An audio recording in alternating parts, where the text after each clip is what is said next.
Professor ইউনূসের চলে যাওয়ার দিন গণনা শুরু হয়ে গেছে। এটা খুবই জরুরি আলাপ। হয় প্রফেসর ইউনূসের ক্ষমতা দীর্ঘায়িত হবে, ফেব্রুয়ারিতে নির্বাচন হবে না, এটা আমি নিশ্চিত বলতে পারি। হয় ক্ষমতা প্রলংড হবে, নতুন সমীকরণ হবে ইউনূসের, নইলে ইউনূসকে যে কোনো সময় চলে যেতে হতে পারে। এটা ডিসেম্বর পর্যন্ত ইউনূস থাকতে পারবে না। এটা এই যে জুলাই শুরু হয়েছে না, আপনার অগাস্টের 5 তারিখের মধ্যেই হিসাব নিকাশ দেখতে পাবেন যে ইউনূস কতদিন থাকতে পারবে। তো মনে হচ্ছে যে ইউনূসের দিন গণনা শুরু হয়ে গেছে চলে যাওয়ার। তো এবার রাজনীতির সেন্ট্রাল পয়েন্টে থেকে খেলবে, মূল ভূমিকা পালন করবে জামাত, চরমোনাই, এনসিপি, এই 3 দল। দর্শক, প্রফেসর ইউনূসের আকাশচুম্বী জনপ্রিয়তা এবং গ্রহণযোগ্যতা হঠাৎ ধসে পড়েছে। এমনকি প্রফেসর ইউনূসের পার্টি বলা হতো, যেটাকে কিংস পার্টি বলা হতো, এনসিপি, সে এনসিপির সাথেও ইউনূসের সম্পর্ক আগের মতো নেই। এনসিপি এখন ইউনূসের পাশে নেই। ইউনূসের জীবনের এই দুর্বিষহ নেমে এসেছে বেসিক্যালি লন্ডন বৈঠকের ফলে। এক লন্ডন বৈঠক ইউনূসকে শেষ করে দিয়েছে, তার জীবনের একটা কলঙ্কজনক অধ্যায়। আমি সাথে সাথে বলেছিলাম, এখন ধীরে ধীরে আপনার টের পাচ্ছেন। লন্ডন বৈঠক না, ওটা লন্ডন কেলেঙ্কারি। ওয়াটার গেট কেলেঙ্কারির নাম শুনেছেন না? ওইরকম যে লন্ডন কেলেঙ্কারি। লন্ডন কেলেঙ্কারি মানে এনসিপি, জামাত বা ইউনূসের সব কাছের লোকজনকে বাদ দিয়ে সে এখন বিএনপির কোলে উঠেছে, বিএনপির মাধ্যমে শক্তিশালী হচ্ছে। অথচ বিএনপির সব ক্ষমতা নেই ইউনূসকে প্রোটেক্ট করার। বিএনপি বলেছে এক বেকায়দায়, যে খলিলুর রহমানরা ভেবেছিলেন যে বিএনপি সাথে তো ভারত আছে, ভারত বিএনপি মিলে আবার সেই ভারত আমেরিকা মিলে যাবে, তো বিএনপি ভারত আমেরিকা মিলে ইউনূসকে রক্ষা করবে। আর ইউনূস তো এদিকে আমেরিকাপন্থী, আমেরিকা থেকে খলিলুর রহমান, আলী রিয়াজদেরকে ডেকে এনেছেন। কে ঠেকায় ইউনূসকে? হিসাব ছিল এটা। কিন্তু মজার বিষয় যে ভারত বিএনপি পিছন থেকে চলে যাচ্ছে। ভারত এখন খেলছে অন্য গোষ্ঠীকে নিয়ে। এদিকে এনসিপির সাথে সম্পর্ক খারাপ। এনসিপি, জামাত, তাদের যে অভিমান, এটা কমেনি। খুব মাইন্ড করেছে যে এনসিপি, জামাত আমাদেরকে বাদ দিয়ে, চরমোনাইকে বাদ দিয়ে আপনি তারেক রহমানের সাথে মিটিং করে নির্বাচনের তারিখ পিছিয়ে আনেন, জাতির উদ্দেশ্যের ভাষণ থেকে ফিরে আসেন। ফাজলামি নাকি? এক পলকেই হিসাব নিকাশ বদলে গেল। তো এই জায়গাটায় ইউনূসের পক্ষে এখন আর এনসিপি, জামাত, চরমোনাই টেকসই ভাবে নেই। এখন যদি ইউনূস চলে যেতে চান, মাঝখানে যে চলে যেতে চেয়েছিল এনসিপি, জামাত ঠেকিয়ে রেখেছে। এবার প্রফেসর ইউনূসকে ঠেকাতে জামাত, এনসিপি যাবেন না, নিশ্চিত থাকেন। এখন এনসিপি, চরমোনাই, জামাত এরা বিকল্প চিন্তা করছে। যেহেতু ইউনূস সাহেবের পক্ষে এখন কার্যকর কোনো শক্তি নেই, শুধু বিএনপি আছে, আর বিএনপি নিজেরাই নিজেদের রক্ষা করতে পারবে না, ইউনূসকে কি বাঁচাবে? এই জন্য ইউনূসের দিন গণনা। বিশেষ করে দেখবেন যে এই যে জুলাই সনদ যদি দিতে না পারে, তাহলে ছাত্র জনতাই জুলাই সনদ আবার পাঠ করবে। এনসিপির ছেলেরা কিচ্ছু করতে পারে না। ঐকমত্য কমিশন ব্যর্থতা আলী রিয়াজ স্বীকার করেছেন যে আমরা পারছি না, জুলাই সনদও দিতে পারছে না। 16 তারিখ জুলাই সনদ দেওয়ার কথা, কোনো খবর নেই, এবং হওয়ার সম্ভাবনাও দেখি না। অতএব এই জুলাই সনদ দিতে না পারা, 1 বছরের মধ্যে একটা জুলাই সনদ দিতে পারেনি, ওই বিএনপির কারণে, বিএনপির কোলে ওঠার কারণে। সেই ইউনূসের থাকার অধিকার নেই বলে জনগণ মনে করে। প্রফেসর ইউনূস অনেক ক্যালকুলেশন ভুল করেছে। ওই ভুল ওইটাই, নানান দিক তার বিপক্ষে ছিল, কিন্তু জনগণের শক্তিটা ছিল সবচেয়ে বড় সমর্থন। এখন সে জনগণই আগের মতো নেই। নাহিদ ইসলাম বলেছেন 2 বার সময় দিয়েও কথা রাখেনি সরকার। নাহিদ ইসলাম তো 2 বার সময় দিয়েও কথা রাখেনি ইউনূস সরকার। এখন কথা রাখার, আবার কথা সময় দেন, কথা রাখবো, এই সুযোগও নাই। ডেডলাইন এই জুলাই। এই জুলাইয়ের পরে, এই জুলাইতে বোঝা যাবে যে ইউনূস কি করছে বা কি করতে পারে, জুলাই সনদটা পাচ্ছে কিনা। এরপরে ইউনূসের কাউন্টডাউন শুরু হয়ে যাবে। আর ফেব্রুয়ারিতে নির্বাচন, অমুক্ত, এগুলো ফাও কথা, এগুলো অসম্ভব। আপনি সংবিধান সংস্কার, স্থানীয় সরকার নির্বাচন, নানান হিসাব নিকাশ আছে, এগুলো না করে আপনি কিছুই করতে পারবেন না। তবে হ্যাঁ, অপশন আছে। প্রফেসর ইউনূসের প্রতি জনগণের যে অগাধ সম্মান, ভালোবাসা। দেখেন, ইউনূসকে অনেক জায়গায় গালি দেওয়ার সুযোগ ছিল বা সমালোচনা করার সুযোগ, কিন্তু জনগণ করেনি, আলেম ওলামারা করেনি। আমি একটা উদাহরণ আবারও দিই। নারী কমিশন নিয়ে যে ঘটনা ঘটেছে, নারী কমিশন যে সুপারিশমালা দিয়েছে, এটা যদি হাসিনা সরকারের কোনো কমিশন দিত, মানুষ হাসিনাকে গালাগালি করে একদম গোষ্ঠী উদ্ধার করত। আলেম ওলামারা, হুজুররা, ইসলামপন্থীরা। কিন্তু এই নারী কমিশনের এই নাজায়েজ হারাম ধর্মবিদ্বেষী রিপোর্টের পর ইউনূসকে কেউ গালি দেয়নি। গালি যা দেয়ার দিয়েছে ওই নারী কমিশন। ইউনূসকে এভাবে ইমিউনিটিস দিয়েছে জনগণ, কিন্তু এখন আর দিবে না। কেন দিবে না? আপনি এখন বিএনপির কোলে উঠছেন, আপনি লন্ডন যান তারেক রহমানের সাথে বৈঠক করতে, অন্য কারো কাছে জিজ্ঞেস করেন না, তো আপনাকে ব্ল্যাঙ্ক চেক কেন দিব? বিএনপি আপনাকে বাঁচাক? এটা আর বিএনপি তো নিজেদের তারেক রহমান দেশে আসতে পারছেন না, তাহলে বিএনপির দৌড় কতদূর বুঝেন? তারেক রহমান কোনো ভরসা পাচ্ছেন না, কার উপর ভরসা করে দেশে আসবেন? বিএনপির উপর না, হচ্ছে না। তাহলে কিভাবে কি? যে দলের চেয়ারপারসন নিজে দেশে আসতে পারেন না, সে কিভাবে চিফ অ্যাডভাইজারকে প্রোটেক্ট করবে? এই ক্যাপাসিটি তার আছে? এই ক্যাপাসিটি ছিল এনসিপি এবং জামাতের, ইউনূসের পার্টি বা ইউনূসের লোক ছিল, ইসলামপন্থী। কিন্তু সেই সুযোগ হারিয়েছেন প্রফেসর ইউনূস। জুলাই ঘোষণাপত্র, জুলাই সনদ নিয়ে নতুন বার্তা দিয়েছেন এনসিপির আহ্বায়ক নাহিদ ইসলাম। নাহিদ জানান, 2 বার সময় দিয়েও জুলাই ঘোষণাপত্র নিয়ে প্রতিশ্রুতি রক্ষা করেনি সরকার, কিন্তু সরকার কোনো উদ্যোগ না নিলে আমরা বসে থাকবো না। তিনি ফেসবুক পোস্টে কথা বলেন। এর মানে এখন এনসিপি বা বিপ্লবীরা বিকল্প খুঁজছে, নতুন কিছু খুঁজছে। তারা বসে থাকবে না, এই সরকার দিয়ে হচ্ছে না, তারা নিজেরা আর একটা বিপ্লব করবে, অন্য কাউকে প্রয়োজনে প্রধান উপদেষ্টা বানাবে, চুপ্পুকে সরিয়ে দিবে। তবে ইউনূস নিজে যদি চুপ্পুকে সরিয়ে খালেদা জিয়াকে রাষ্ট্রপতি বানান, পিনাকি ভট্টাচার্য, তাহলে অবশ্যই হিসাব নিকাশ পাল্টে যায়। কিন্তু এটা করা টাফ হবে। এটা বিএনপির কনসেন্টের বাইরে তো করতে পারবে না। আর বিএনপির সাথে এরকম কথা ছিল না, লন্ডন বৈঠকে এরকম সমঝোতা হয়নি যে খালেদা জিয়াকে রাষ্ট্রপতি বানাবো আমি, চিফ অ্যাডভাইজার, তারপরে নির্বাচন না। এটা বিএনপির প্ল্যান হচ্ছে যে খালেদা জিয়াকে 3 আসনে নির্বাচন করাবে, 3টে আসনে। এটা লন্ডন বৈঠকের ভায়োলেশন হবে, এটাও পারবে না। মানে ইউনূসের এখন উভয় সংকট, ইনার ডিলেমা। নাহিদ ইসলাম তার পোস্টে লিখেছেন, জুলাই ঘোষণাপত্র হচ্ছে জুলাই ছাত্র গণঅভ্যুত্থানের ঐতিহাসিক প্রেক্ষাপট, শহীদ ও আহত ও নেতৃবৃন্দের অবদান ও রাজনৈতিক নিরাপত্তা ও সুরক্ষা এবং জুলাইয়ের আকাঙ্ক্ষার সংজ্ঞায়ন নিশ্চিতে একটি জাতীয় দলিল, যা পরবর্তীতে আইনি ও সাংবিধানিক ভিত্তি পাবে।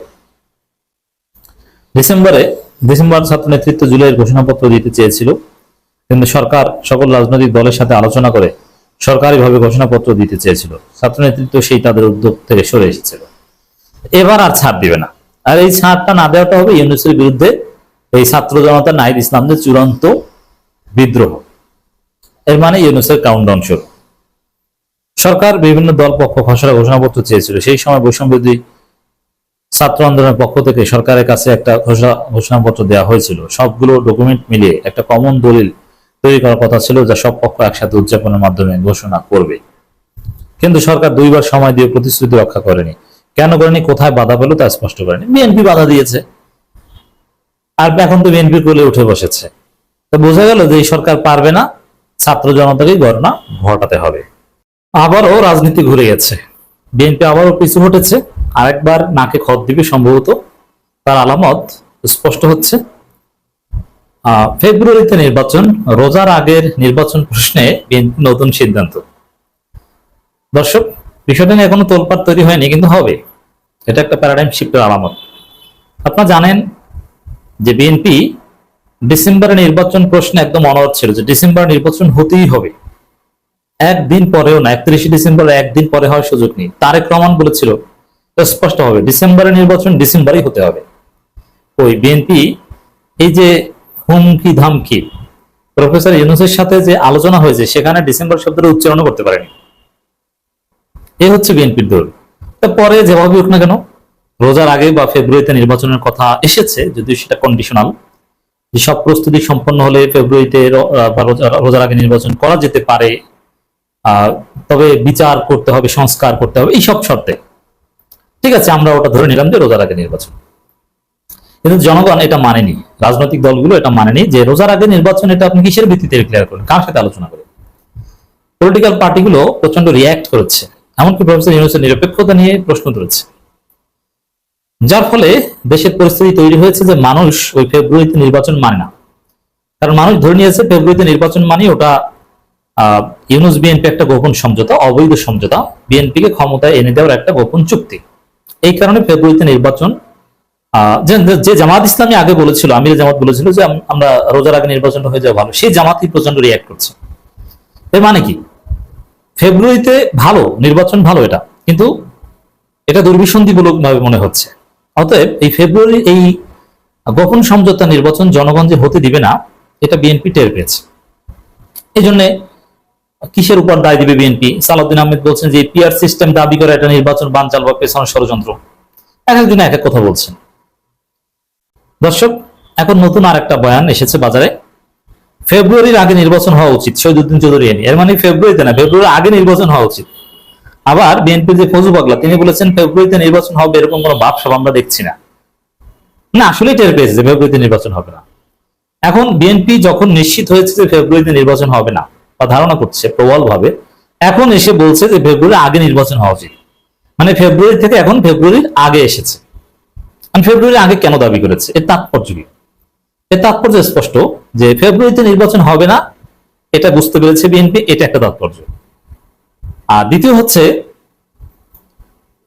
আমাদের এক শিক্ষক, আমরা যখন ছোটকালে হাই স্কুলে পড়তাম, তখন তিনি বলতেন যে বাবারা, তুমি যদি এ প্লাস পেতে চাও, তাহলে তুমি টার্গেট করবা যে হ্যাঁ আমি প্রত্যেক সাবজেক্টে 90+ পাবো, তাহলে তুমি 80+ তো পাবাই, গোল্ডেন এ প্লাস পাবা। আর যদি তুমি টার্গেটই করো যে কোনো রকম 80 পেলেই হলো, তাহলে তুমি এ প্লাস পাবা না, তুমি হয়তো মিস করতে পারো, তুমি তখন এ গ্রেড পাবা। আর তুমি যদি স্বপ্নই দেখো যে না আমি এ গ্রেড পাবো, তাহলে তুমি আরো নিচে পাবা। এর মানে এই লক্ষ্যটা একটু অ্যাডভান্স ঠিক করো, তাহলে ওইটা না হলেও লক্ষ্যের কাছাকাছিতে যেতে পারবা। তুমি যদি খুব সিরিয়াসলি এ প্লাসের জন্য পড়াশোনা করো, এ প্লাস না পেলে এ গ্রেড তো পাবা, আর তোমার টার্গেটে যদি থাকে এ গ্রেড, তাহলে তুমি এ গ্রেড থেকে নিচে নেমে যেতে পারো। যে স্টুডেন্টরা মোটামুটি কনফিডেন্ট বা উদ্দেশ্যই থাকে যে না আমি এ প্লাস পাবো, সে কমপক্ষে এ গ্রেড পায়, এটা স্বাভাবিক। দু একটা এক্সেপশন ভিন্ন জিনিস, অ্যাক্সিডেন্ট। এখন বিএনপির অবস্থাটা হচ্ছে এরকম যে ফেব্রুয়ারিতে নির্বাচন হবে না এজন্য, বা অনিশ্চিত এজন্য ফেব্রুয়ারি আগে দাবি করছে, যাতে ফেব্রুয়ারিতে অ্যাটলিস্ট হয়। মানে তাদের পছন্দ না হলেও কাছাকাছি যেন হয়। ডিসেম্বর থেকে ফেব্রুয়ারিতে গেছে, এখন আবার ফেব্রুয়ারি আগের কথা বলছে, যাতে ফেব্রুয়ারি মিস না হয়, আশঙ্কা থেকে বলছে, ভয়ের মধ্যে। এখন জুয়া খেলার রাজনীতি করলে, বিএনপির রাজনীতি এখন জুয়া খেলা, কোন স্বাভাবিক সিস্টেম রাজনীতি করছে না, জুয়া। এই গ্যাম্বলিং এর রাজনীতি করলে এরকমই সবসময় আতঙ্কের মধ্যে থাকতে হয়, যে কখন কি হয়ে যায় বলা যায় না। বিএনপি এখন একটা অজানা আতঙ্কের মধ্যে আছে, কখন কি হয়ে যায় বিএনপি নিজেরাও বলতে পারে না। তার ফলে ফেব্রুয়ারি, রোজার আগে 15 ফেব্রুয়ারি, সেখান থেকে এখন ফেব্রুয়ারি আগে এসেছে। আবার ফজু পাগলারা বলেন যে সেপ্টেম্বরেও হতে পারে নির্বাচন। এখন এই যে বক্তব্য ফেব্রুয়ারি আগে নির্বাচন হওয়া উচিত, এই বক্তব্য শুনে জনগণ মন্তব্য করেছে, আমি বিভিন্ন জায়গায় দেখলাম, না না কালকেই নির্বাচন হওয়া উচিত, এক সপ্তাহের মধ্যে নির্বাচন হওয়া উচিত, এই মাসেই নির্বাচন হওয়া উচিত, সামনের মাসে নির্বাচন হওয়া উচিত। মানুষ ট্রল করছে। বিএনপি নির্বাচনের কথা বললে মানুষ বিএনপিকে ট্রল করে। ফেব্রুয়ারি আগে নির্বাচনের কথা বলেছে, মানুষ চেতায় এখন, না না ফেব্রুয়ারি আগে না বাবা, কালকে নির্বাচন। এরকম একটা অবস্থা। আগামী বছরের ফেব্রুয়ারি আগেই জাতীয় নির্বাচন অনুষ্ঠিত হওয়া উচিত বলে মন্তব্য করেছেন বিএনপির যুগ্ম মহাসচিব শহীদুদ্দিন চৌধুরী। যুগ্ম মহাসচিব, তিনি কিন্তু দুধ ভাত না। বিএনপির চেয়ারপারসন, উপদেষ্টা, ভাইস চেয়ারম্যান, এগুলো দুধ ভাত, কিন্তু যুগ্ম মহাসচিব ভাইটাল পোস্ট। প্রচার সম্পাদক থেকে যুগ্ম মহাসচিব হয়েছেন, মানে শহীদুদ্দিন চৌধুরী এনি প্রমোটেড। দলের এখন নীতি নির্ধারকদের মধ্যে আছেন তিনি। স্থায়ী কমিটির সদস্যরা নীতি নির্ধারক, কিন্তু তারপর স্থায়ী কমিটির পরের বডির মধ্যে আছেন এই শহীদুদ্দিন চৌধুরী এনি। মৌলিক স্থায়ী কমিটির পরে 10 জনের একজন শহীদুদ্দিন চৌধুরী এনি। অর্থাৎ তিনি বলেছেন যে ফেব্রুয়ারি আগেই জাতীয় নির্বাচন হওয়া উচিত। এটার একটা লক্ষ্য উদ্দেশ্য আছে, ফেব্রুয়ারিতে যাতে মিস না হয় আশঙ্কা থেকে এখন আগের কথা বলবে, যাতে ওই যে বললাম এ প্লাস মিস হলে এ গ্রেড তো থাকবে, ওইরকম একটা অবস্থা। তারেক রহমান ও মোহাম্মদ ইউনূসের লন্ডনে বৈঠক জাতির মনে আশার সঞ্চার করেছে উল্লেখ করে এ সময় তিনি আরো বলেন, সংখ্যানুপাতিক প্রতিনিধিত্ব বা পিয়ার পদ্ধতি বিএনপি মেনে নেবে না। আচ্ছা, এখন এটার প্রথম উত্তর হলো জাতির মনে আশার সঞ্চার করেছে না। তারেক রহমান লন্ডন বৈঠক রাজনৈতিক দলগুলো জনগণ মেনে নেয়নি বলেই ফেব্রুয়ারিতে নির্বাচন এখন অনিশ্চিত হয়ে পড়েছে, যার ফলে আপনারা এখন ফেব্রুয়ারি আগের কথা বলছেন। এটা আশার সঞ্চার থেকে, এটা আপনারা বুঝছেন যে ইউনূস নিজে লজ্জিত, এখন তাকে বলছে যে আপনার নিরপেক্ষতা প্রশ্নবিদ্ধ।